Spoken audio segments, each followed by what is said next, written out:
Hey, Coach, good morning, man. How are you? Good morning. I'm doing great. God, it's good to hear your voice. Bet you're thrilled. What do you guys? I can't even say it with a straight face. What have you guys been up to? Surprised to hear from us, huh? Okay, hang on.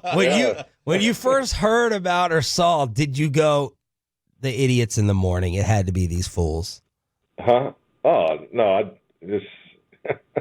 just know we have such a great show, and I think sometimes other shows try to get competitive, and they try to upstage this remarkable session that we have on Friday. So I get it. It was a good attempt. I mean, you guys got some national exposure out of it. So I don't know how much you paid Jerry for that, but that was a smart move on your guys' part. No, Mike, Jerry pays us. That's right.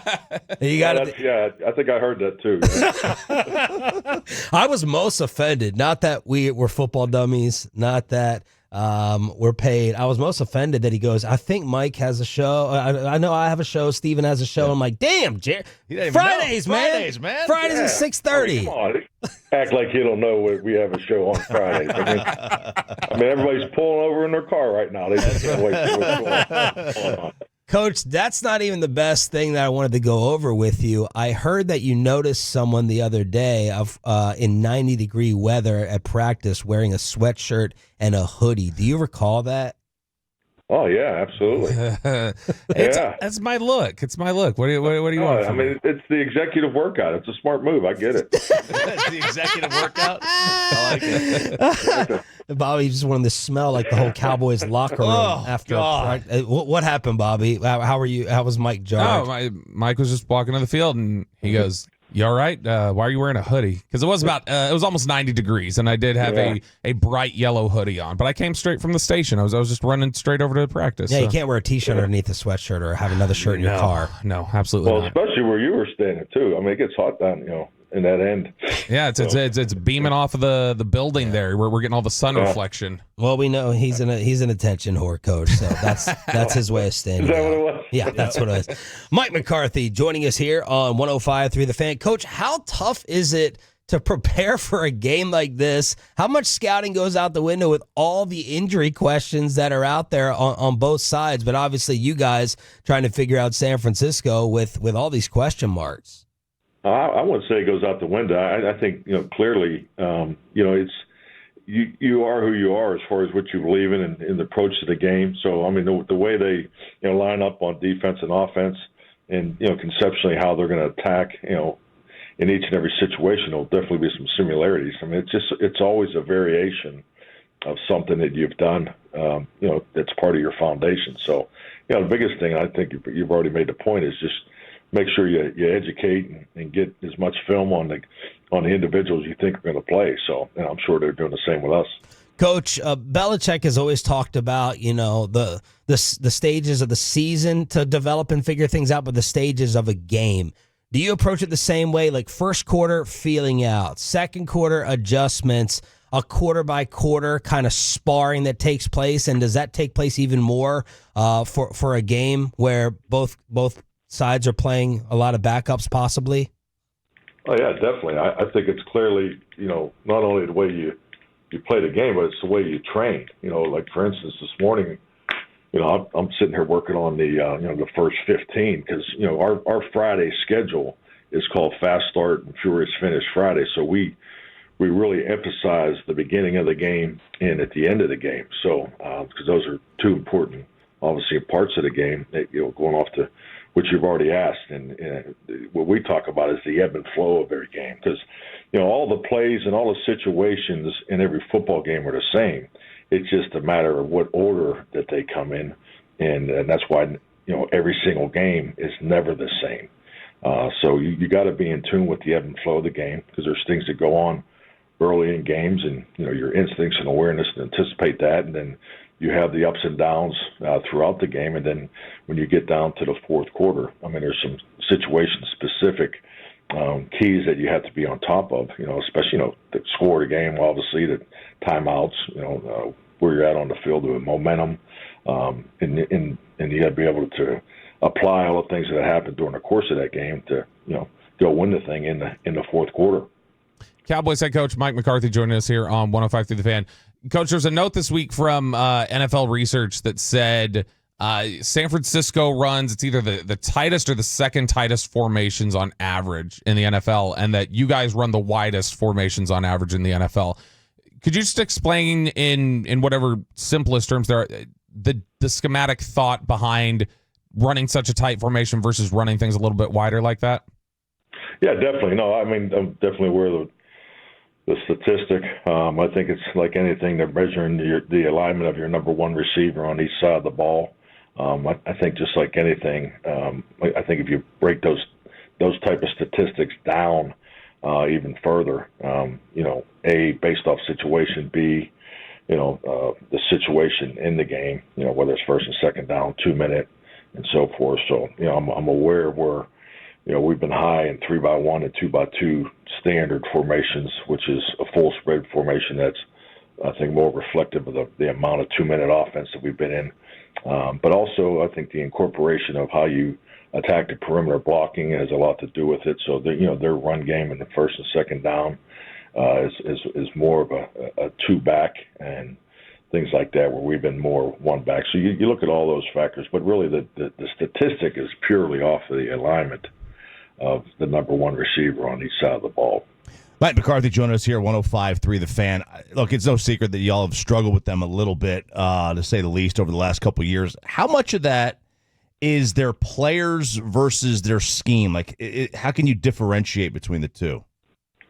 Well, I think they go hand in hand. I mean, you have to, because, some players play better in certain schemes. I mean, stating, the obvious there. But, yeah, they do a really good job, schematically sticking to what they believe in. Even on defense, they've gone back to more of a 2021, 2022, identity as far as what they're doing schematically than what they did last year. So what they do, they have excellent players. They're well coached, and that's a tough place to play. So it's a competitive game that we're really looking forward to, and I feel strongly about the way our guys have come off of the bye week.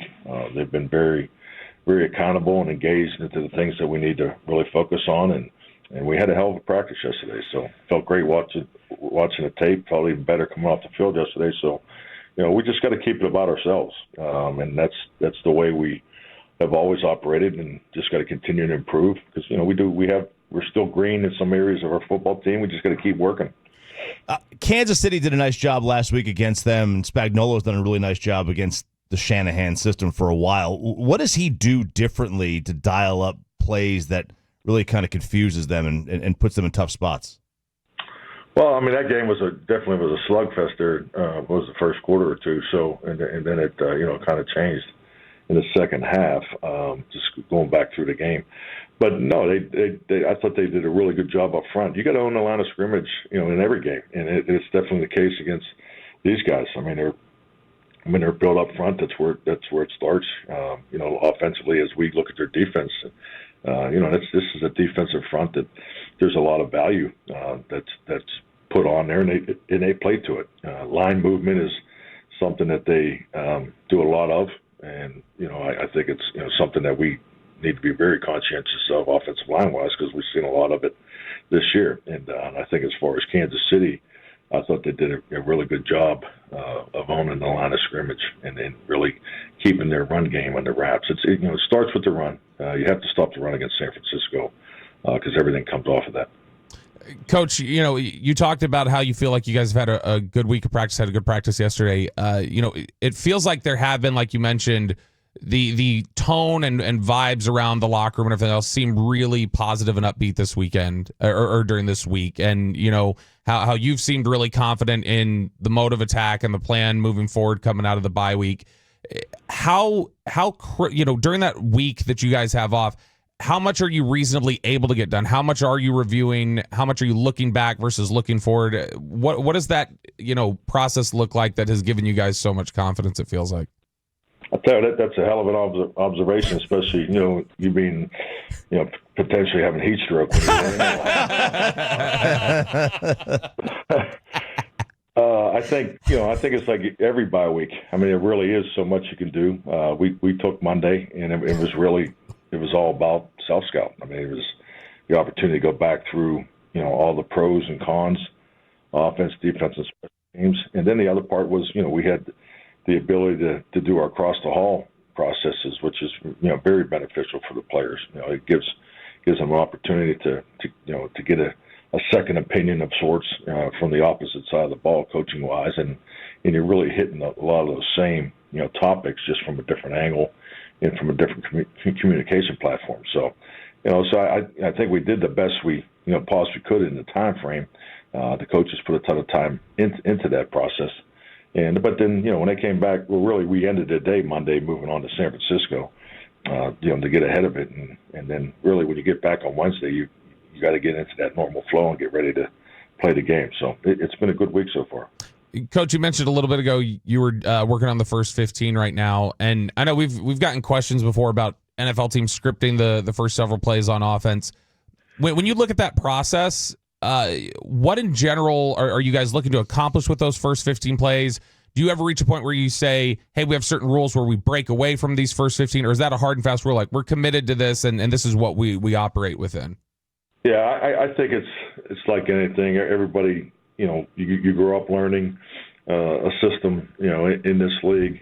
But then you do it how you feel best fits you in your football team. I've always put together the top, it's actually the top 25 thoughts for first and second down, and then I get into the top thoughts for every situation. I think it's just real important anytime you can bring clarity to the initial starting line of every game, so the guys can really lock in.